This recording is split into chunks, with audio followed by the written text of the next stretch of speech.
With 4 games left in the season, it is complicated and it is difficult to predict who the next coach is going to be for the Chicago Bears, but feelers have been laid out, situations have started to play out, and we can do a few things to try to eliminate the people that are not going to be the coach, and then we can focus on people that we think definitely have an opportunity to be that next head coach for the Chicago Bears from what they're saying. And by the way, it should be noted that leader of men is a phrase that they use every single time.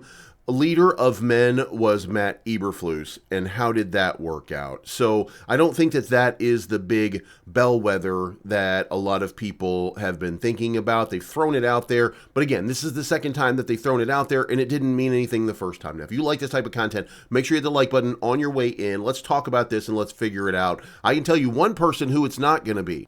And guys, it is safe to say that it will not be Thomas Brown. Thomas Brown coming off a disastrous debut performance in which his team only scored 13 points, while his slightly, I want to say, revamped defense gave up 38 points. This is the most that this team has given up in about 22 games since the Kansas City Chiefs at the beginning of last season. So this team not looking good when it comes down to it in terms of how they played on defense on Sunday. And look, the Bears team cannot succeed unless this defense gives them a shot. And what reason did the defense quit on Thomas Brown? I don't know the answer to that. I think when we look back at it, we look at Eric Washington's play style and play calling. He was certainly focused on fixing the problems, on stopping the run. And by the way, I don't think we were very effective at stopping the run, but I could see that was the goal right there,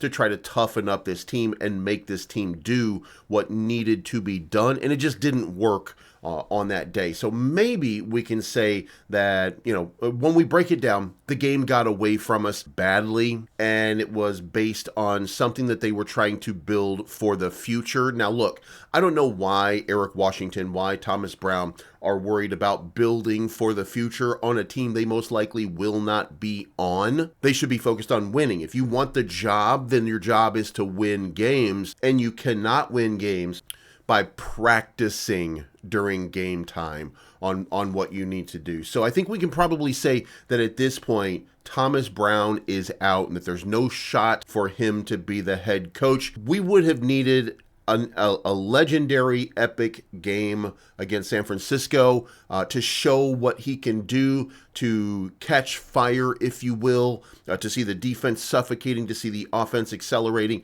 and they did nothing. They got out-coached, they got outmanned, they got outclassed at every step of the way. So I think Thomas Brown is basically out. Next one up in the process is Ben Johnson. This is everybody's darling favorite. There'll be a few people who are going to say, oh no, it's not mine. But Ben Johnson is the favorite for the Bears job, and he started to put out statements, number one, saying that he would expect to be paid somewhere in the neighborhood of $15 million, which probably puts him outside of the range of what the Chicago Bears want to do, especially for a guy who is an unproven head coach. Say what you want about his offensive mind, he won't be running the offense. He would need to hire an offensive coordinator. So the fact that he might be a bit of a genius in this regard doesn't mean that he's capable and adept of dealing with the offense the way that he currently is in Detroit. And it's not worth the risk of $15 million in order to find out whether he is or is not. So I'm going to say this. It is my opinion right now that Ben Johnson is probably on the outside looking in of this job, that there are plenty of head coaches in the NFL that are more capable of being that quote-unquote leader of men in the eyes of the Chicago Bears. And let me know what you think, by the way. Do you think Thomas Brown? Do you think Ben Johnson? Do you think we're out of those runnings, if you will, and that it's going to be voluntarily because we just don't see what other people are seeing in it, and the risk right there is just not going to work out? But Ben Johnson most likely end up in, I'm going to say Dallas. I'm going to say that Jerry Jones probably going to throw the kitchen sink at him to get him in that $15 million range. And I think Ben Johnson probably out and no longer going to be a serious candidate. He will interview for sure. I'm pretty sure that we'll see an interview crop up at some point between Ben Johnson. We'll also see one between Thomas Brown. but more likely than not, that's going to be an exit interview for Thomas Brown at this point. I think the one guy who intrigues most people right now, it's simple. It's Mike Vrabel, and the more I think about it, the more this matches exactly what the Bears would be looking for. He's a former coach of the year. He's got a 54-45 one-loss record. He made the playoffs in 3 out of his 6 seasons. He created a strong culture in Tennessee, and he has an AFC title game appearance. So if they want a proven coach, Mike Vrabel is their guy. And yes, that probably is the case. He creates a culture, and that's what matters. And that's what the Bears have sadly been lacking. So I think that a lot of this move over the next couple of days, weeks, and months is going to trend towards Mike Vrabel becoming that guy. And then we'll see how he puts together his offensive and defensive staff. And look, I'm not a fan one way or another for or against Mike Vrabel, but here's the deal. The Bears can sorely afford to continue putting people into seats to watch Bears games if they cannot put a product on the field that's at least competitive.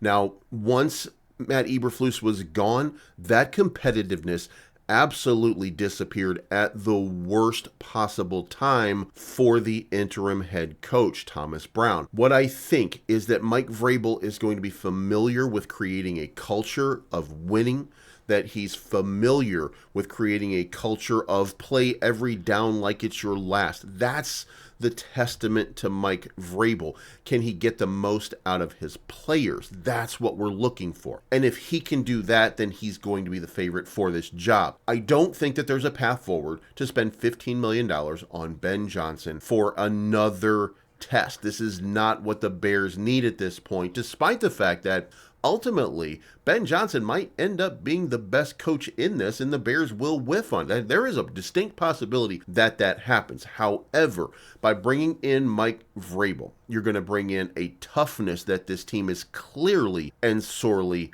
lacking. You're going to see somebody who will focus on the trenches where it matters. Look, we have marquee players. Caleb Williams is going to have 3,500 passing yards, 20-something touchdowns, 7 interceptions. Caleb Williams looks like a star in the making so far, and probably 500 yards rushing. DJ Moore, we already know he is all-pro level. Keenan Allen is already all-pro level. Roma Dunze looks like he could be all-pro level. Cole Kmet, despite not being used, is an all-pro level tight end in a league that has a few of them, but not a lot. Cole Kmet ranks near the top. We have a talented team. Last year, 1,136 yards rushing for DeAndre Swift. We are not without talent. Montez Sweat, Jalen Johnson, TJ Edwards. This is a talented team that is not maximizing its talent right now based upon coaching, and to get somebody like a Mike Vrabel will probably go a long way